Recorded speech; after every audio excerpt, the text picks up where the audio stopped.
दोस्तों हम बात करने वाले हैं आज राहु में चंद्रमा के अंतर के बारे में। राहु की महादशाओं में कुछ अंतरदशाएं बहुत ही ज़्यादा परेशान करने वाली होती हैं, जिसमें से सूर्य का, चंद्र का, मंगल का, यानी कि राहु के जो अंत की महादशाएं होती हैं। और शुरुआत में जो होता है राहु में राहु और राहु में शनि और राहु में केतु, केवल बुध और शुक्र ही एक अच्छी महादशाएं होती हैं। शनि का डिपेंड करता है कि शनि आपकी कुंडली में कैसा है। वैसे राहु में शनि अच्छा नहीं होता है, लेकिन शनि की पोजीशन बहुत अच्छी है तो ये महादशा भी अच्छा फल देती है। लेकिन ज़्यादातर देखा गया है कि राहु में शनि भी अच्छा फल नहीं देता है। हम बात करने वाले हैं राहु में चंद्र के बारे में।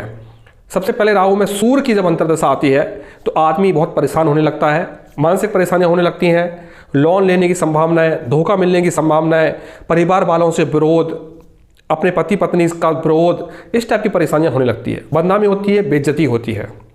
इसके बाद दोस्तों राहु में चंद्रमा का अंतर आता है। राहु में सूर्य में आप स्ट्रगल कर रहे ही होते हैं, राहु में सूर्य में भी आपका स्ट्रगल चल रहा होता है।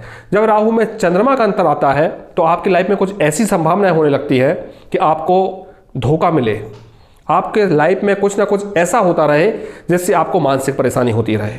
मैंने अपने अनुभव में देखा है, लोग इसमें शक करने लगते हैं, नेगेटिव हो जाते हैं। कोई दोस्त है, पार्टनरशिप में काम कर रहे हैं तो वो ऑटोमेटिकली शक करने लग जाएगा। हालांकि हालात भी वैसे बनते हैं कि उसको धोखा मिले या उसका पार्टनर कुछ उसके साथ गलत कर रहा है।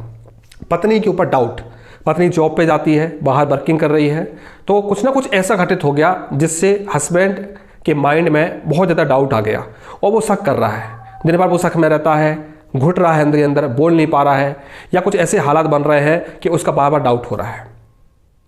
कोई लड़की लड़के के कारण से शक कर रही है, कोई उसका बॉयफ्रेंड दूसरी लड़की से बात तो नहीं कर रहा है, या ऐसा कुछ घटित होगा कि वो लड़का पकड़ा जाएगा कुछ गलतियों के कारण से, और फिर वो गलतियां ऐसी हो जाएंगी कि वो लड़की बार बार अपने बॉयफ्रेंड के ऊपर शक करेगी।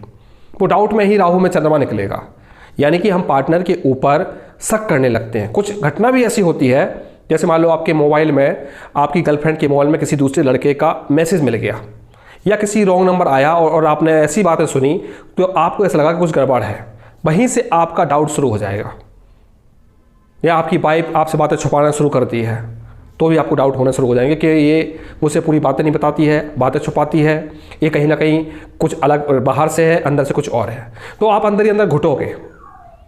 आपका बॉस है, आपसे वर्किंग ज़्यादा करवा रहा है और आपको प्रॉपर सैलरी नहीं दे रहा है, आपको ज़्यादा संघर्ष करना पड़ रहा है काम के लिए, आपका काम धंधा मंदा पड़ गया है, आपको जितनी मेहनत पहले होती थी, जितने प्रॉफिट पहले होते थे, उतने अब प्रॉफिट अब नहीं बचे हैं, तो आपको स्ट्रगल ज़्यादा हो रही है।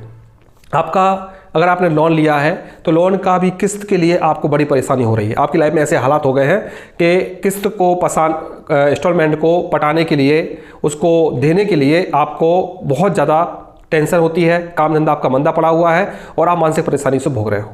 नींद आपकी डिस्टर्ब हो जाएगी, आपको इस समय बॉडी में कैल्शियम की कमी हो जाएगी। चंद्रमा कैल्शियम का कारक होता है, विटामिन का कारक होता है, अमीनो एसिड का भी कारक होता है। बॉडी में वीकनेस आने लग जाएगी।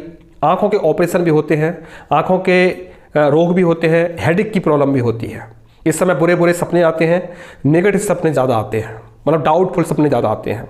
डर ज़्यादा आता है कि हमारा काम बंद तो नहीं हो जाएगा, हमारा एक काम चल रहा है, हो पाएगा नहीं हो पाएगा, हम कर्जा पटा पाएंगे नहीं पटा पाएंगे। हमारे राहु जब चंद्रमा पर ग्रहण लगाता है तो चंद्रमा को अस्त कर देता है, चंद्रमा को ग्रसित कर लेता है, चंद्रमा के ऊपर नेगेटिव एनर्जी पहुंचा देता है। और चंद्रमा होता है हमारे मन का कारक, तो यानी कि मन के ऊपर नेगेटिव एनर्जी का प्रभाव आ गया है तो मानसिक रोग होंगे, नींद डिस्टर्ब हो सकती है, बहुत ज़्यादा अग्रेसिव हो सकते हैं, बहुत ज़्यादा क्रोध आपका बढ़ सकता है, आप किसी चीज़ ऐसी घटित हो जाए जिसके कारण से आपको डिप्रेशन का सामना करना पड़े, आपका डिवोर्स होने की संभावना आ जाए, आपका ब्रेकअप हो जाए। तो इस तरह की संभावना राहु में चंद्रमा में पड़ता है। कैरियर के लिए बहुत ज़्यादा स्ट्रेस हो जाए, आपका काम ना बन पाए, आप कोई काम करना चाह रहे हो, आप बिजनेस डालना चाह रहे हो, नौकरी डालना चाह रहे हो, वो ना डल पाए, करीब पहुंच गए हैं डलने के, लेकिन वो पूरा नहीं हो पा रहा है, तो आप मानसिक परेशानी से देख रहे हो। भय बहुत ज़्यादा आ जाता है, डर, हर चीज़ को डर। आप मोटरसाइकिल चला रहे हो, कार चला रहे हो, कहीं ट्रैफिक वाले मुझे ना पकड़ लें, कोई एक्सीडेंट ना हो जाए, मेरी गाड़ी वाहन खराब ना हो जाए, इस तरह का भय आपको आता रहेगा। दोस्तों राहु में चंद्रमा माता के स्वास्थ्य पर भी इफेक्ट डालता है या माता से विरोध कर पाता है। अगर चंद्रमा आपका अच्छी पोजीशन में है तो माता का स्वास्थ्य अच्छा भी करेगा या माता से लाभ भी करवाएगा आपको। राहु में चंद्रमा में बहुत लोगों की शादी भी होती हुई देखी गई है, लेकिन गुरु अगर उस समय अच्छी पोजीशन में है, गोचर में, अगर लगन में चल रहा है, सप्तम भाव में चल रहा है, तीसरे भाव में चल रहा है, लाभ भाव में चल रहा है, तो शादी होने की भी संभावना इस वाले योग में बन जाती है।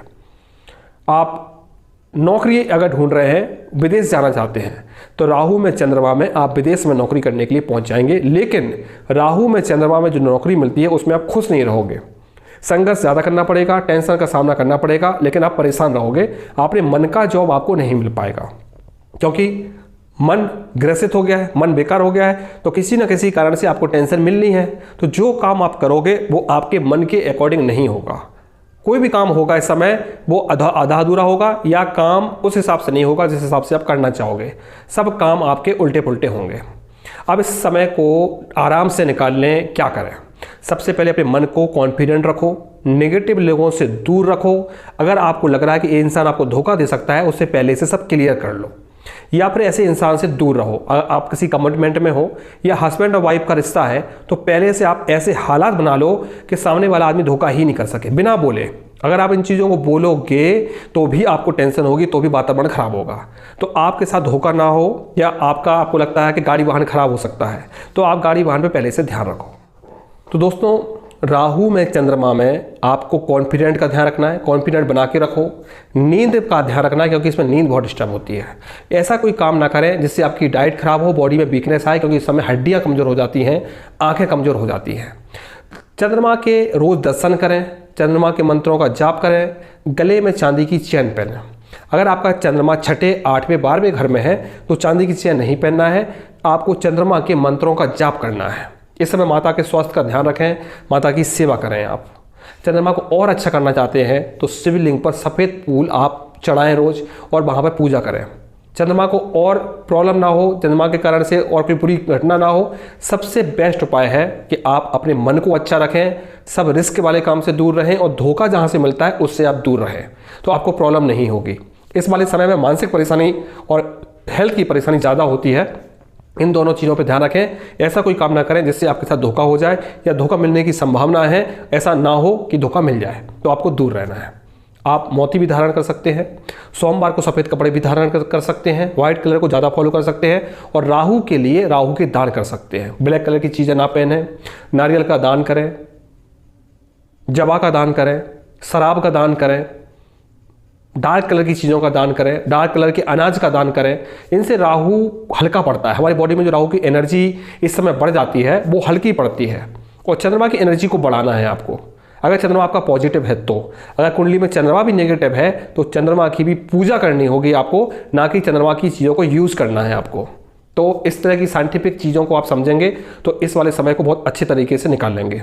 बहुत अच्छी उम्मीद तो ना करें इस वाले समय में, बस समय को निकालने की कोशिश करें कि हमको मानसिक परेशानी का सामना ना करना पड़े, डिप्रेशन का सामना ना करना पड़े। और जिन लोगों का चंद्रमा अष्टम भाव में है, उन लोगों के साथ ऐसी भी घटना कुछ हो सकती है कि उनको सुसाइड करने की भावना है, या सुसाइड कर सके, या कोई बड़ा एक्सीडेंट हो। चंद्रमा की पूजा करें, कोई लंबी यात्रा ना करें, और धोखे से बचें इस वाले समय में विशेष। धन्यवाद दोस्तों।